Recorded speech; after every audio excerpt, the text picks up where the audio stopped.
Hey, wheat cents, how long have you been in those tubes? It's time to come out and play.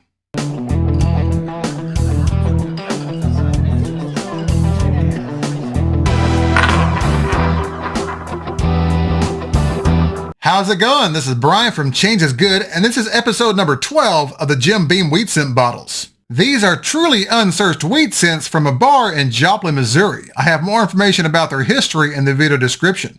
After I pour these coins out of the Jim Beam bottles, I roll them upside down so I couldn't see the dates. Therefore, I have no idea what's in these rolls. I'll be hunting each roll off camera and coming back with a full recap of the roll afterwards. The recaps will include anything from the 1930s and earlier, including semi-key or key dates, and any varieties or significant mint errors we find. And as a reminder, if you like this type of content, hit that like, share, and subscribe, and now let's get started. Now let's break into roll number 1. Okay, the first roll is done and had 4 finds. The first one is our first find from the 30s, a 1937 Philadelphia. For the next 3 finds, we'll go to the scope. First up, we have a 1955 D with a die chip between the letters B and E in Liberty. This has been nicknamed a BIE die chip error because the die chip often resembles the letter I. These do have some collectability, so I pulled it out.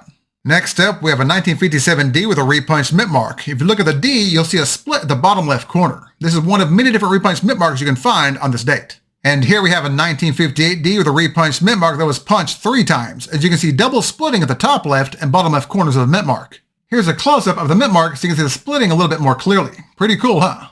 Now let's get back to it. Roll number 2, you're up next.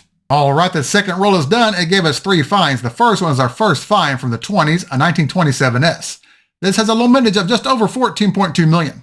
And the other 2 finds are 1958 Ds with repunched mint marks. Let's take a quick look under the scope. On this first example, you can see light splitting at the top left corner of the mint mark with a deeper split at the bottom left corner.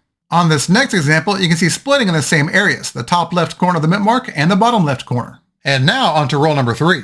Okay, the third roll gave us 3 finds. The first one is another find from the 20s, a 1929 S. And the second find is another find from the 30s, a 1934 D. And the third find is a 1957 D with some die chips and a repunched mint mark. Let's check it out. On this 1957 D, you can see die chipping here at the B in Liberty, the 9 of the date, and the bottom left corner of the mint mark is about 3 times thicker than normal. That's how you can tell it's a repunched mint mark. Now let's see what's hiding in roll number 4. Okay, the fourth roll gave us 2 finds. The first one is another 1937 Philadelphia. The second find is a 1957 Philadelphia with a BIE die chip. Let's check it out up close. As you can see, this example has a larger die chip than the last example. And now the grand finale, roll number 5.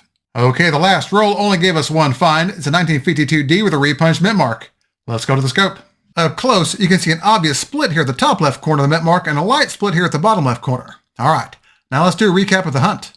Overall, it was a pretty good hunt. We had 13 finds in total, including 2 finds from the 20s, a 1927 S and a 1929 S. We also had 3 finds from the 30s, a 1934 D and 2 1937 Philadelphias. We also had a pair of BIE die chip errors and 6 repunched mint marks, all from the 1950s. And as always, thank you all so much for watching. If you enjoyed this video and it made you wish you were married to a coin dealer, hit that thumbs up and subscribe. And if you have any feedback or questions about any of the finds in this video, feel free to leave me a comment and I'll get back with you. Thanks again, and remember, every coin has a story, and some of those stories span nearly a century.